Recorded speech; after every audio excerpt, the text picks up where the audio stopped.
bien bonjour à toutes et à tous, c'est Mathieu pour la chaîne Expert Pro aujourd'hui pour une nouvelle vidéo présentation de produits. Mais avant de commencer, il faut que je vous présente l'endroit où nous sommes. Donc j'ai encore une fois la chance d'être en Espagne cette année pour les vacances. Et sous la maison dans laquelle nous sommes, on a un très grand sous-sol qui fait très bien l'office de tournage. Puisqu'on a la lumière qui est ici qui devrait normalement suffisamment éclairer. Le son devrait être bon, ça ne devrait pas trop résonner. Avec l'Olympus, ça devrait être encore mieux puisque j'ai activé tous les modes qu'il faut. Je vais essayer de faire au moins 2-3 vidéos dans le sous-sol, essayer d'en profiter un maximum. Mais assez parlé, on va directement passer à la présentation de produits comme vous l'avez vu dans le titre.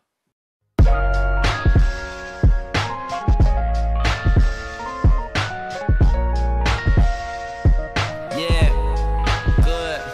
Wishing I could wrap my whole life up in 24 carats of gold. Lately I've been dreaming about diamonds and pearls, yeah, diamonds and pearls. And enough money I could rule the world. Rule the world, yeah, if I rule the world. They got me thinking, man, if I rule the world.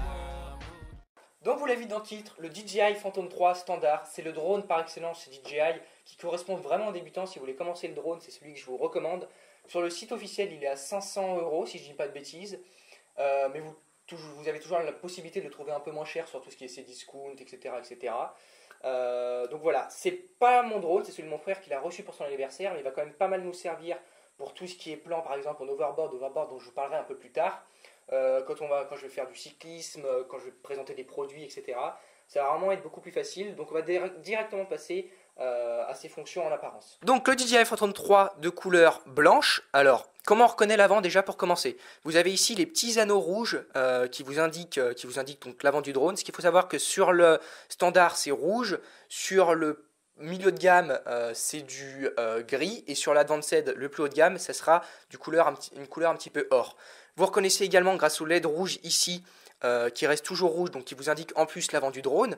Derrière ici, vous voyez que ça clignote. En fait, c'est tout simplement parce que le drone n'est pas connecté avec la télécommande, mais lorsque j'allume la télécommande, dont on parlera aussi un peu plus tard, il va clignoter plus doucement, et lorsque le signal GPS, le Wi-Fi, etc. sera bien acquis, eh bien, il va se mettre en vert, ça arrêtera de clignoter tout ça.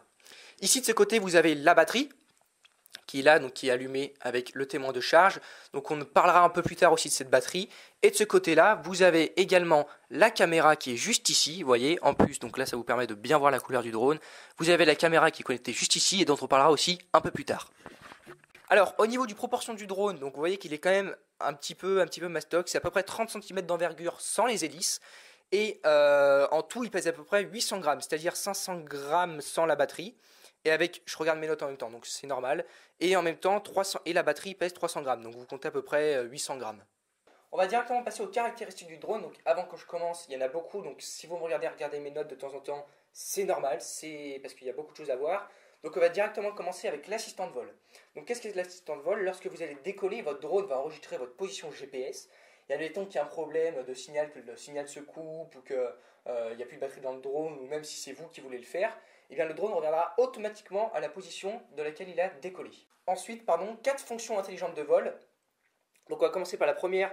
Donc c'est le point d'intérêt. En fait, vous allez définir un point d'intérêt. Donc comme son nom l'indique, imaginons que je veux que le drone tourne en continu autour de moi, et bien on va le programmer pour que ça puisse tourner autour de moi, ce qui est normal. Ou si par exemple, je sais pas, vous avez une voiture à filmer ou un produit à présenter, il va tourner autour pour faire des travelling plutôt intéressants.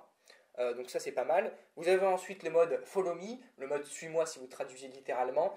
En fait, imaginons que par exemple vous rouliez donc sur l'overboard. Moi ça va surtout me servir si je roule sur l'overboard ou sur un vélo. Vous ayez un petit sac, vous mettez la télécommande dans le sac et le drone va vous suivre. Donc ça c'est plutôt pratique, c'est un mode qui est plutôt pas mal. Donc c'est-à-dire que vous créez vraiment votre propre équipe de tournage, vous n'avez pas besoin de quelqu'un à côté. Et ça c'est plutôt pas mal.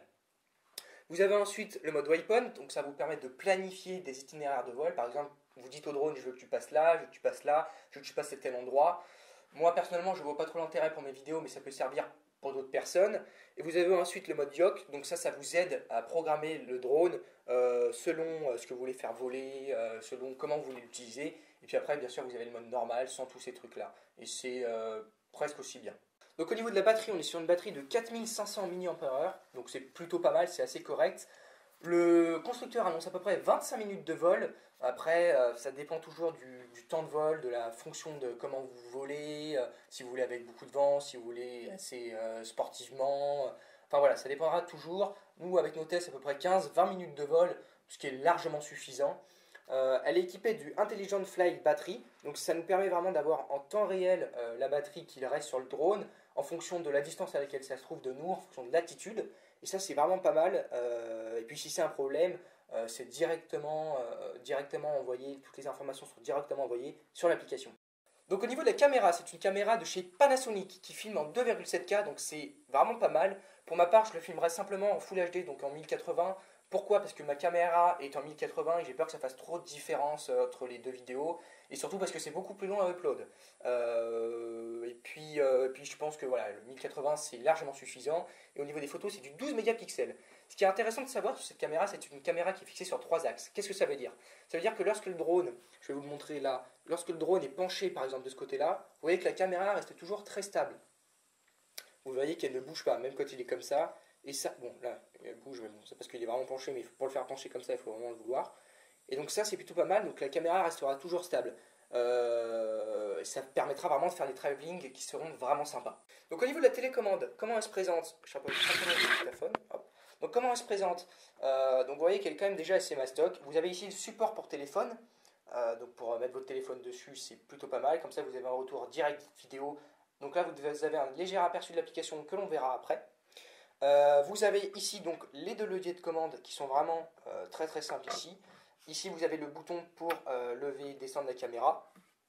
Alors, donc là, c'est pour le faire monter et descendre, pour le faire pivoter à gauche et à droite. Ici, vous avez un cran de sécurité quand vous le descendez jusqu'en bas. Ça coupe complètement les rotors. À éviter en vol, si vous ne voulez pas qu'il se retrouve par terre. Sur ce levier ici, c'est pour le faire monter et descendre, pour le faire avancer et reculer, pardon. Ici, c'est pour le faire slider, donc c'est-à-dire le faire déplacer comme ça et comme ça. Donc voilà, c'est quand même une télécommande qui est assez intuitive. Ici, c'est les boutons que l'on verra plus tard, c'est les différents modes de vol.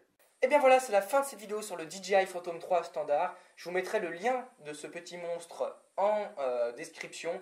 Donc c'est une vidéo qui nous aura pris beaucoup de temps à tourner, il fait très chaud dans le sous-sol. Le vol c'est pareil, c'est assez délicat, on n'a pas encore tourné, on va y aller. Pareil, l'application c'est assez compliqué à filmer.